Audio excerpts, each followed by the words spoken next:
Good afternoon, I'm Riza Diaz and this is One News Now. The Social Welfare Department continues its preparations for the impact of Typhoon Betty in northern Luzon. Let's get more information on their other preparations with DSWD Assistant Secretary, Mr. Romel Lopez. Mr. Lopez, good afternoon. Yes, Lisa, good afternoon.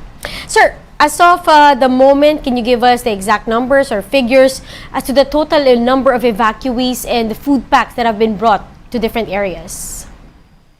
Yes, Marisa, as of the moment, we're still waiting for the final figures of our evacuees because this morning it only began the evacuation, preemptive evacuation of some of our LGUs in northern Luzon. But when it comes to our preparation, we have utilized the predictive analytics for humanitarian response, or PHR. With this analytics, we can forecast, okay, the susceptible numbers of individuals that may be affected by accumulated rainfall of at least 100 millimeters to 150 millimeters in the next 72 hours.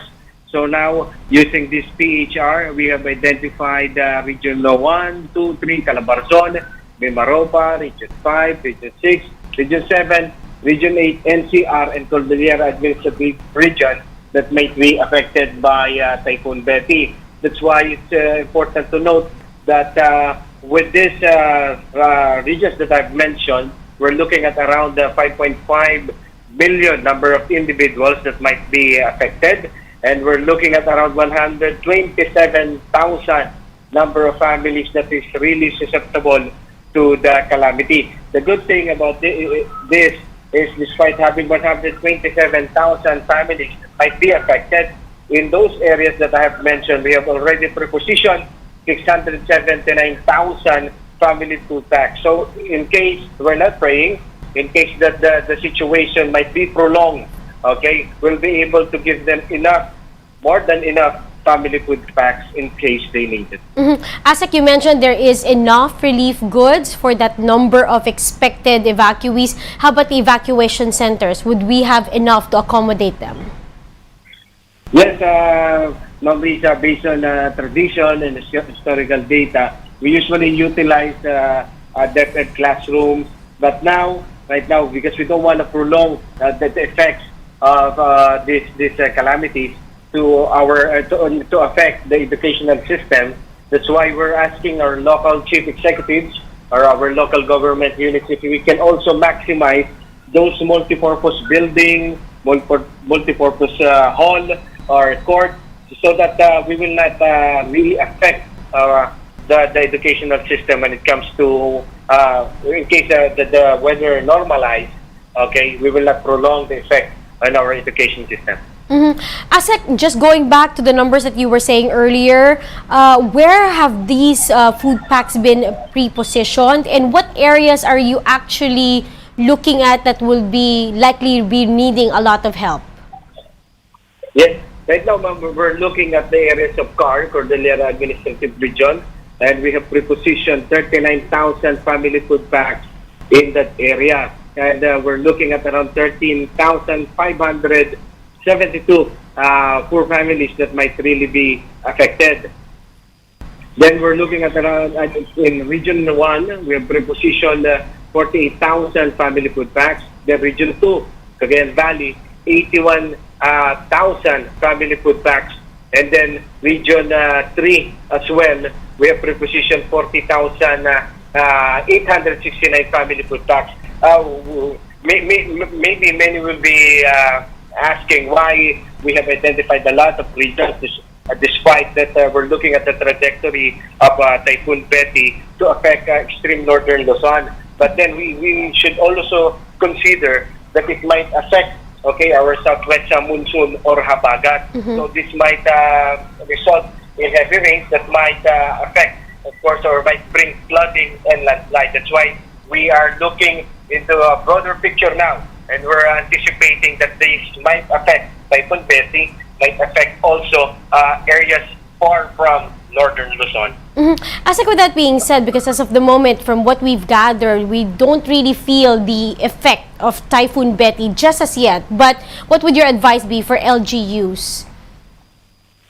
Yes, well, we're thankful with our local chief executives, but because because of so many typhoons that have affected the Philippines, they really know how to react at this point in time. But our advice would be to our kababayan that in case our local chief executive has ordered preemptive or maybe forced evacuation, let's not be pasaway, or we follow our mayors, our governors, okay, and we need to evacuate, okay? Of course, we know that the DSWD and the local government unit cannot provide them a hotel setup of accommodation in their evacuation areas.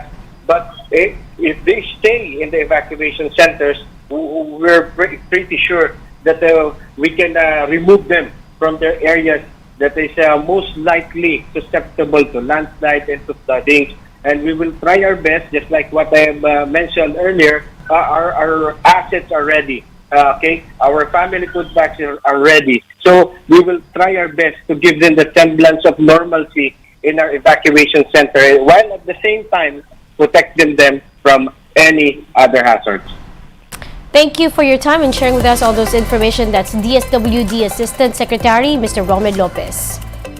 Meanwhile, Baguio City has been enduring a water shortage for weeks, but the local government says the water problem has long been there due to overpopulation. Fulgencio tells us more. Amid the threat for Typhoon Betty, residents in some areas of Baguio City have been enduring a water shortage for weeks now. Sylvia, one of the residents of Suelo Village in Baguio, has been using paper plates so she doesn't have to wash plates. We had to resort in using paper plates instead of, the usual. And even the glasses, yung mga plastic throwaways for forks and spoons. There comes a point na ubus lahat din yun. I really hope water will come. Residents in Santo Rosario Valley, meanwhile, are collecting rainwater for their household consumption, while others, like Kathleen, pay 1,600 pesos to fill their drums with water from a water filling station in La Trinidad, Benguet. In a post, the Baguio Water District said there has been a decrease in the water level of Santo Tomas Rain Basin since January this year. But even before this, the local government of Baguio said they have been struggling to keep up with the growing demand for water as the population of the city continues to grow. Baguio City's carrying capacity is at 243,000 people, but it now has a population of more than 300,000. Yung sa urban carrying capacity study conducted by the NEDA talaga, we have reached yung water supply natin long before ng 2023. So matagal na nakulang talaga yung tubig ng city. So it is really a problem that we really have to address. With this, one of the solutions they see is the rehabilitation of the wastewater treatment facility. There is a proposal to actually improve that further. By turning the wastewater into potable water. There is a way, no? We're just looking at how are we going to let the people accept yung idea that wastewater will be transformed into a potable water.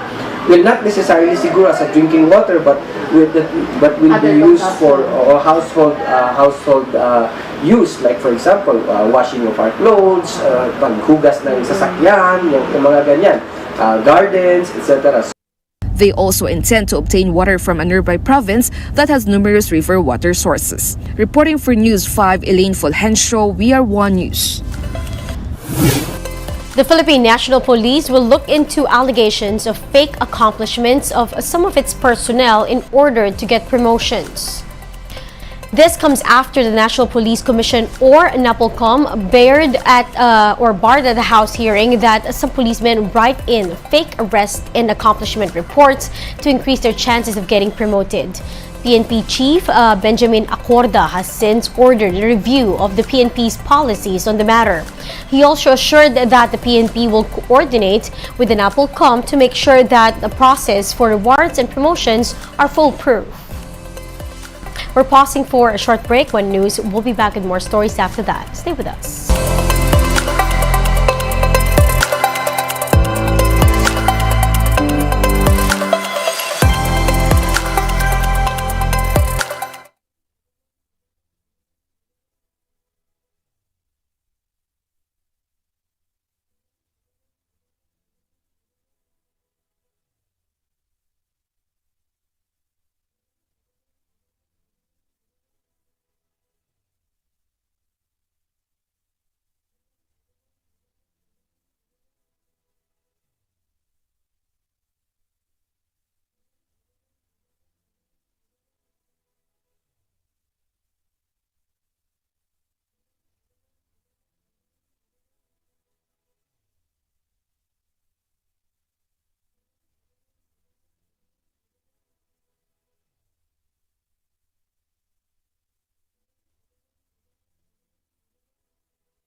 Thanks for staying with us here on One News Now. I'm Riza Diaz.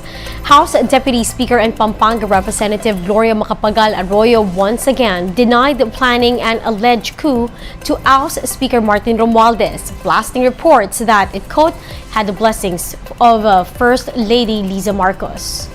In a statement, the former president was dismayed after First Lady Liza Araneta Marcos was dragged into this political fantasy of a house coup.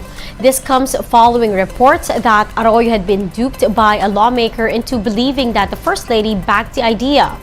Arroyo also insisted she had no motivation to take over the House leadership, as she in fact persuaded Marcos and Vice President Sara Duterte to team up in the 2022 elections.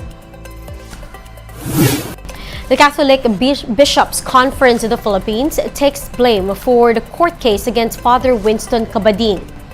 CPCP President Pablo Virgilio David said that Cabading's issue may be due to the church leaders' shortcomings. David is asking for forgiveness on their shortcomings, stressing that this causes a scandal to the faithful. The church leader also admits being perplexed by the legal battle. This comes after retired Justice Harriet Dimitriou filed the case against Father Winston Cabading over making an offensive remark against Our Lady Mary Miedrix of All Grace. One News will be back with the latest stories at 6:30 p.m. I'm Riza Diaz. We are One News.